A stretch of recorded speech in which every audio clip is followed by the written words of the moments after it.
서울 온누리교회 장로님이시면서 우리나라 검찰에서 오랜 시간 동안 수장으로 있으시다가 은퇴하신 분이 계시는데, 이분의 간증을 들어보면 이런 이야기가 있습니다. 저는 세상 사람들이 보는 것처럼 완벽한 사람이 아닙니다.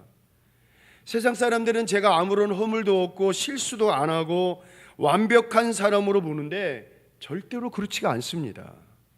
저는 세상 사람들이 알지 못하는 허물이 너무나 많은 사람입니다. 그런데 그 허물을 우리 주님께서 덮어주셨습니다. 그런 저의 허물을 덮어주시는 우리 주님의 십자가의 은혜가 있기에 제가 이 자리에 서서 간증할 수 있지 않았나 생각을 해봅니다. 여러분, 검찰이라는 것이 뭡니까? 남의 잘못이 드러나면 하나라도, 아니 잘못이 없더라도 어떨 때는 그 잘못을 만들어 가지고 들춰내는 곳이 아닙니까? 그런데 저는 언제나 다른 사람의 허물을 들춰내기 전에 나의 허물이 많음을 깨닫습니다. 그래서 더 많은 사람의 허물을 들춰내려 하기보다도 나의 허물이 많음을 알고 그 허물을 덮어주려고 애를 썼고, 나도 저 사람처럼 허물이 많음을 알기에 겸손한 마음으로 검찰직을 감당하려고 애를 썼습니다. 여러분, 얼마나 귀한 신앙입니까? 여러분, 오늘 우리 모두는 허물이 많은 사람들입니다. 아마도 이 땅에서 허물이 없는 사람은 아무도 없을 거예요. 오늘 우리도 아무렇지도 않은 것처럼 하루하루 살아가지만 아마도 우리 모두는 남이 모르는 오직 주님만이 아시고 나만 알고, 그리고 때로는 숨기고 싶은 부족한 허물들이 참 많을 거예요. 그래서 오늘 우리는 이것을 알아야 돼요. 주님, 나는 허물이 너무나 많은 사람입니다. 주님, 나는 너무나 부족한 사람입니다. 그래서 여러분, 하루하루 늘 겸손한 마음으로 살아야 돼요. 그런 의미에서 오늘 본문의 말씀 한번 보겠습니다. 1절 한번 읽어보겠습니다. 시작. 그는 허물과 죄로 죽었던, 여러분, 허물이 얼마나 많았으면 그 허물 때문에 죽었던 우리들이라 그랬습니다. 그런데 그 허물이 뭡니까? 2절 한번 읽어보겠습니다. 시작. 그때 너희는 그 가운데서 행하여 이 세상 풍조를 따르고 공중의 권세 잡은 자를 따랐으니 곧 지금 불순종의 아들들 가운데서 역사하는 영이라. 아멘. 여러분, 이 세상 풍조를 따라가려고 합니다. 마음은 늘 언제나 하나님의 말씀을 따르려고 하지만 왜 이렇게 내 마음속에 세상을 따라가고 싶어하는 그 마음이 내 마음속에 여러분 혈기처럼 불뚝불뚝 치밀어 오를 때가 얼마나 많습니까? 여러분, 또 불순종할 때 얼마나 많습니까? 저는 제 아들이 중학교 2학년 때 사춘기가 와가지고 그렇게 눈에 힘이 들어가고 말할 때마다 대답을 안 하고 또 운동을 해가지고 힘이 얼마나 센 줄 몰라요. 어떻게 정말 때릴 수도 없고. 근데 왜 이렇게 불순종할까? 여러분, 사춘기에 김정은이가 무서워하는 여러분 중2 그 아이들만 보고 뭐라고 하지 말고, 여러분 그 불순종하는 아들이, 그 불순종하는 자녀가 때로는 나로구나. 여러분, 그렇게 깨달으면 여러분 우리가 더 큰 은혜가 될 수가 있습니다. 마음으로는 순종하고 싶은데, 마음으로는 주님의 말씀에 아멘하고 싶은데 왜 이렇게 내 마음속에는 불뚝불뚝 불순종하는 마음이 왜 이렇게 많이 생깁니까? 에베소서 2장 3절 한번 읽어보겠습니다. 시작. 전에는 우리도 다 그 가운데서 우리 육체의 욕심을 따라 지내며 육체와 마음에 원하는 것을 하여 다른 이들과 같이 본질상 진노의 자녀였더니. 여러분, 욕심은 얼마나 많습니까? 욕심만 있습니까? 그 마음속에 시기, 질투, 탐욕이 가득한 허물들이 내 안에 가득해요. 사람들 앞에서는 여러분 고상하게 웃습니다. 저도 참 어떨 때는 두려워요. 사람들 앞에서 어떨 때는 고상하게 행동을 해요. 사람들 앞에서 어떨 때는요, 넥타이 메고 있으니까 나름대로 여러분 고상하게 사는 것 같지만 여러분 정말 저를 잘 알아요. 내 마음속에 왜 이렇게 욕심과 시기와 질투와 탐욕, 허물이 여러분 왜 이렇게 많은지 모르겠어요. 그래서 그 허물 때문에 우리 모두는 본래 진노의 자녀였습니다. 다시 말해 하나님께 버림받을 수밖에 없는 그런 사람, 구제불능의 사람이었습니다. 그런데 그런 우리들을 진노의 자녀로 내버려 두지 아니하시고 우리 하나님이 어떻게 하십니까? 4절 5절 읽어보겠습니다. 시작. 긍휼이 풍성하신 하나님이 우리를 사랑하신 그 큰 사랑을 인하여 허물로 죽은 우리를 그리스도와 함께 살리셨고 너희는 그렇습니다. 긍휼이 풍성하신 하나님께서 우리를 사랑하신 그 큰 사랑으로 허물로 인해 욕심으로 시기로 질투로 미움으로 죽을 수밖에 없는 우리들이었습니다. 멸망당할 수밖에 없는 우리들이었습니다. 그런데 그런 우리들을 우리 하나님이 우리를 살려주셨습니다. 바로 이것이 하나님의 은혜입니다. 오늘 저와 여러분들은 하루하루 하나님의 은혜 가운데 살아가는 것입니다. 내가 무엇을 잘 배워서? 아닙니다. 내가 무엇을 가지고 있어서? 결코 아닙니다. 아니면 내가 다른 사람보다 뛰어나가지고? 아닙니다. 다 이 모든 거 하나님의 은혜로 우리는 하루하루 살아가는 것입니다. 그래서 아까도 말씀드렸지만 우리는 여러분 항상 하나님께 감사해야 돼요. 하늘을 보아도 하나님 감사합니다. 땅을 보아도 하나님 감사합니다. 만나는 사람마다 감사합니다. 아멘이십니까? 그리고 늘 겸손한 마음으로 겸손한 모습으로 우리는 살아야 돼요. 이제 우리 모두는 아기 예수님의 탄생을 기다리는 대림절 절기 둘째 주일을 보내고 있는데 그런 우리 예수님께서 이 땅에 태어나신 이유가 뭡니까? 간단합니다. 우리의 허물을 덮어주시려 이 땅에 오신 것입니다. 독생자 아들을 이 땅에 보내시까지 하신 그 큰 사랑으로 우리의 허물을 덮어주시려고 이 땅에 오신 거예요. 그리고 그 아들을 십자가에 주시까지 우리들을 너무나 사랑하시는 그 사랑을 주시러 이 땅에 오신 것입니다. 저는 누가복음 15장 말씀을 너무 좋아해요. 둘째 아들이 나옵니다. 그 둘째가 아버지 앞에서 어떻게 행동합니까? 저 잘난 줄 알고 교만하면서 살아가지 않습니까? 할 말, 여러분 아무리 자식이라 할지라도 부모 앞에서 할 말이 있고 하지 말아야 할 말이 있습니다. 아무리 내가 여러분 똑똑한 사람이고 내가 많이 배운 사람이라 할지라도 때로는 공동체나 어디에서도 여러분 할 말이 있고 하지 말아야 할 말이 있는 거예요. 여러분 할 말 다 하고 살면 여러분 시원하지 않습니다. 하고 싶은 말 다 하고 여러분 우리가 어떻게 살아갑니까? 우리 주님 보세요. 우리 주님도 하고 싶은 말 왜 없겠어요? 하고 싶은 말 너무 말하나요? 그러나 여러분 우리 예수님은 하고 싶은 말 안 하십니다. 참고 인내하십니다. 그런데 이 자식 보세요 여러분. 아버지 앞에서 하지 말아야 할 말까지 큰 소리로 뻥뻥 치면서 여러분 살아갑니다. 왜 그렇습니까? 교만하기 때문에 그렇습니다.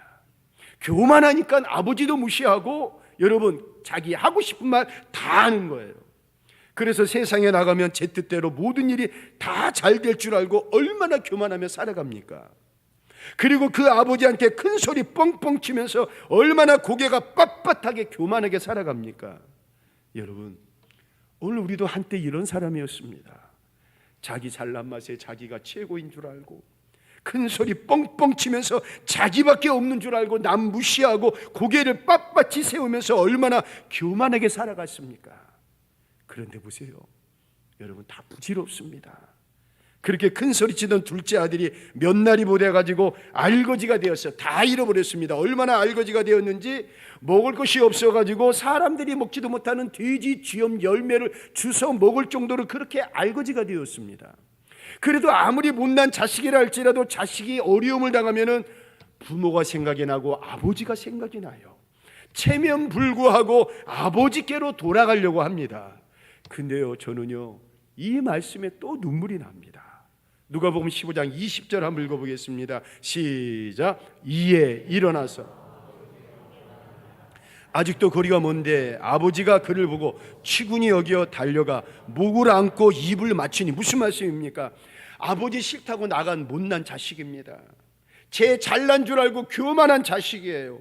아버지 마음에 하지 말아야 할 말을 하고 대못을 받고 나간 그런 여러분 나쁜 자식입니다. 여러분 뭐가 이쁘다고 이 아버지는 둘째 아들이 언제나 돌아올까 하면서 날마다 동네 높은 산에 올라가 가지고 둘째 아들을 기다립니다. 근데 어느 날 그렇게 기다리던 둘째 아들이 한눈에 보면 알잖아요. 부모는 자식이 누구인지 아무리 먼다 할지라도 한눈에 보면 알아요. 저 멀리서 둘째 아들이 터벅터벅 걸어오는 겁니다. 그런데 저는 이 말씀에 눈물이 나요. 그 아들이 올 때까지 아버지는 기다려야 되잖아요. 그 아들이 아버지한테 와서 무릎 꿇고 한 대 따구라도 맞든가 아니면 10풋짝이라도 맞든가 하면서 아버지 앞에 잘못했다고 용서를 빌어야 되는데 어찌된 일인지 이 아버지는 둘째 아들이 보자마자 어떡합니까? 달려갑니다. 달려가요. 있는 힘껏 달려가가지고 그 아들을 덥석 끌어안고 용서를 구하는 둘째 아들에게 이 한마디 합니다. 아들 괜찮아. 아들 내가 다 용서할게. 너의 허물과 부족함을 내가 다 용서할게. 여러분 이게 바로 우리 아버지 하나님의 마음입니다. 우리 주님의 마음입니다. 그렇게 잘못을 했고 부모의 마음에 대못을 받고 부모에게 그렇게 상처를 준 자식이지만 우리 아버지 하나님의 마음은 여러분 다 용서하시고 그 허물을 다 덮어주신다는 거예요. 그래서 여러분 오늘 저와 여러분들은 그 하나님의 사랑, 바로 우리의 허물까지도 덮어주시는 그 사랑으로 우리가 하루하루 살아가는 것인 줄로 믿습니다. 이것이 바로 여러분 우리 하나님의 십자가의 사랑이라는 거예요. 창세기 9장에 보면요 노아의 아들들이 나옵니다. 셈과 함과 야벳이 나옵니다. 자 그런데 이런 말씀이 나옵니다. 노아가 술을 좋아했던 것 같아요. 우리 9장 22절 23절 읽어보겠습니다. 시작. 가나안의 아버지 함이 그의 아버지의 하체를 보고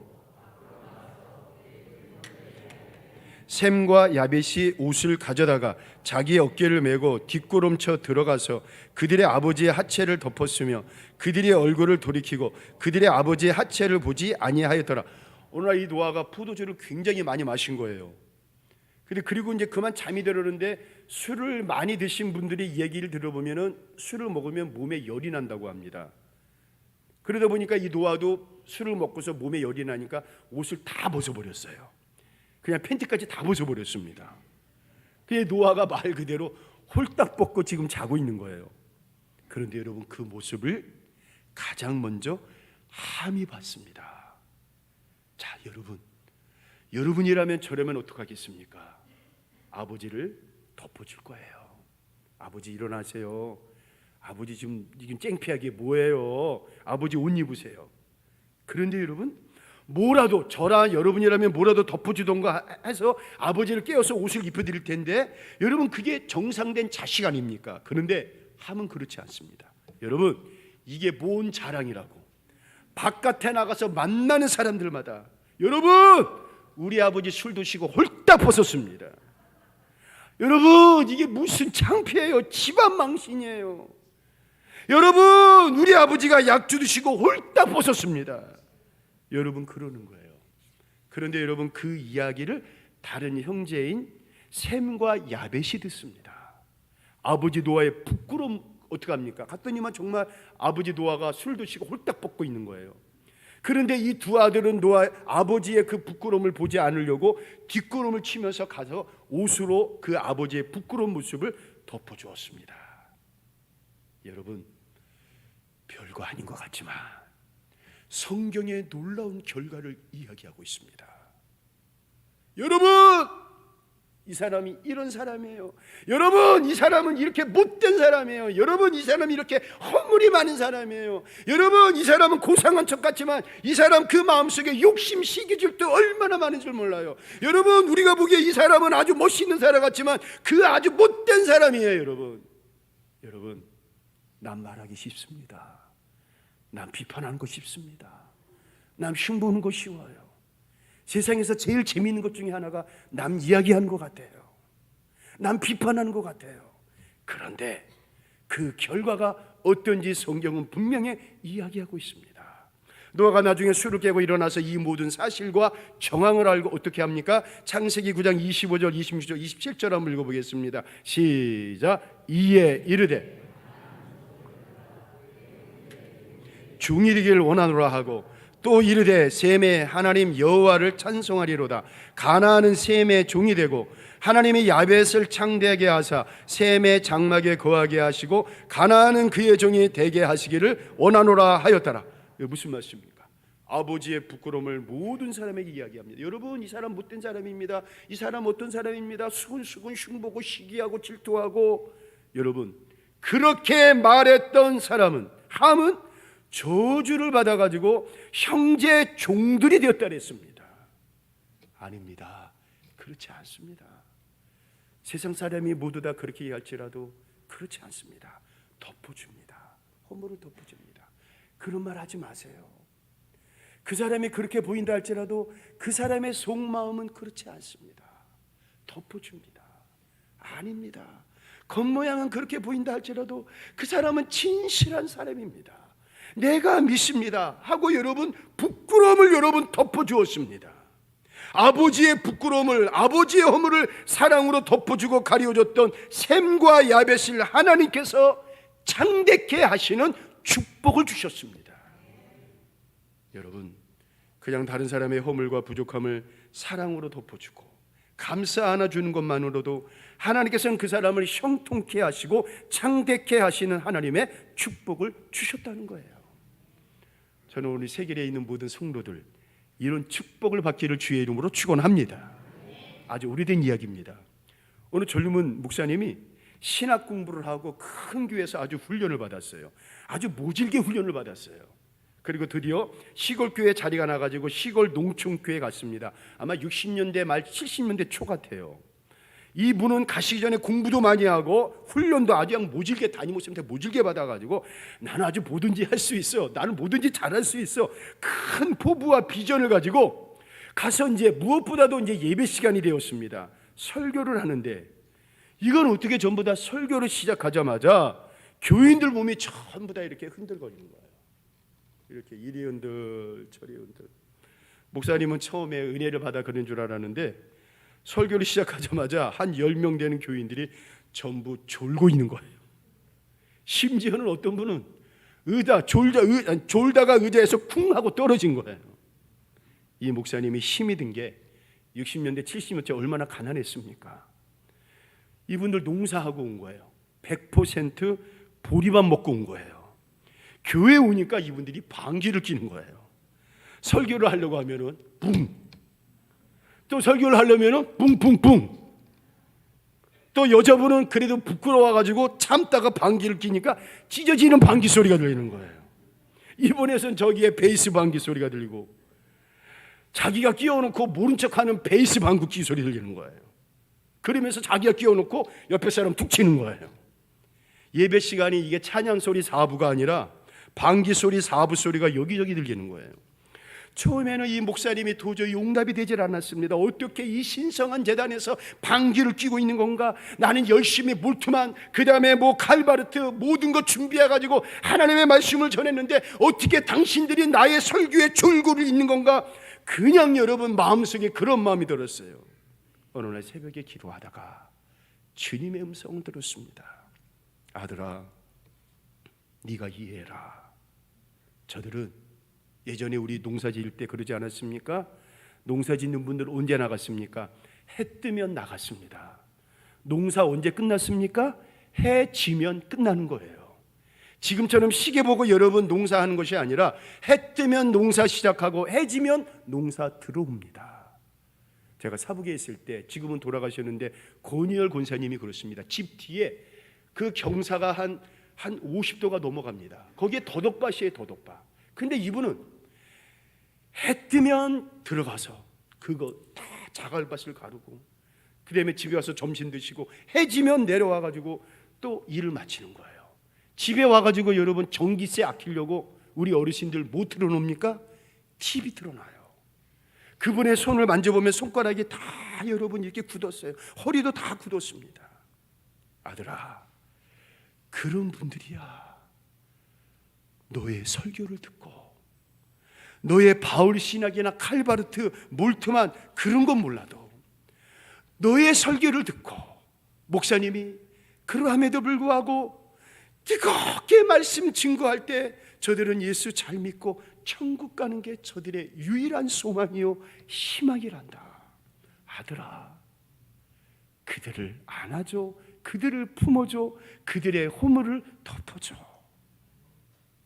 목사님이 주님의 음성을 듣고 어느 날 설교를 하는데 그 방귀 소리가 너무나 은혜가 되더래요.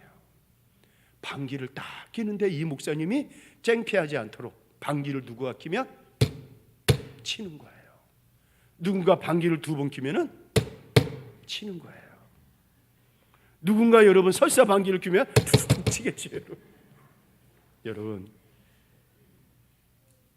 교인들이 알았습니다. 우리 목사님이 우리의 부족함과 허물을 감싸 안아주고 있구나. 우리 목사님이 우리들을 진심으로 사랑하고 있구나. 저는 그런 은혜가 있었습니다. 그런데 그 뒤로부터 그 방귀 소리가 점점점 줄어드는 것입니다. 지금 우리 모두는 성탄절을 기다리며 준비하는 대림절 둘째 주를 보내고 있습니다. 우리의 부족함과 허물을 덮어주시려고 사랑으로 용서하시려고 이 땅에 오신 날이 바로 여러분 성탄절입니다. 오늘 우리도 성탄절을 기다리는 이 대림절 절기를 맞이해 예수님의 이런 따뜻한 마음, 예수님의 이런 따뜻한 사랑의 마음을 품기를 원합니다. 사람이 추울 때가 언제 추운지 아십니까? 아무리 보일러 떼더라도요, 내 마음이 추우면 얼마나 추운지 몰라요. 얼굴을 통해 말을 통해 찬바람이 쌩쌩 불면 여러분 얼마나 추운지 모릅니다. 예수님의 마음이 아닌 그냥 어느 날부터 우리의 마음이 강팍하고 차갑고 냉랭하고 그럴 때 그 여러분 춥습니다. 그런데 신기해요. 보일러 떼지도 않았습니다. 난방 떼지도 않았습니다. 그런데 누군가 여러분 외지에 와서 예배를 드리는데 끝나고 나서 목사님, 교회가 왜 이렇게 따뜻해요? 교회가 왜 이렇게 온기가 가득해요? 보일러 안 뗐는데. 여러분, 성도들의 따뜻한 온기입니다. 성도들의 따뜻한 사랑입니다. 성도들이 주님 사랑하는 뜨거운 마음입니다.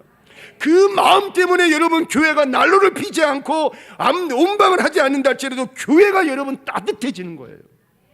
저는 그런 의미에서 우리 교회가 예수의 사랑으로 가득 찬 교회가 되길 원합니다.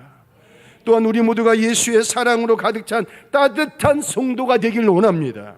그래서 세상의 찬바람, 지금 세상에 찬바람이 불잖아요. 강팍하고 냉랭한 바람이 아니라 예수님의 따뜻한 사랑의 바람, 은혜의 바람이 우리 모두를 통해 온전히 불어가지고 우리 아름다운 이 세결교회를 통해 우리 사랑하는 세계의 여러분들을 통해 이 지역과 이 주변, 이 나라 대한민국 전 세계로 퍼져나가는 그런 따뜻한 십자가의 사랑이 퍼져나가기를 이 시간 주의 이름으로 축원을 드리겠습니다. 찬양하겠습니다.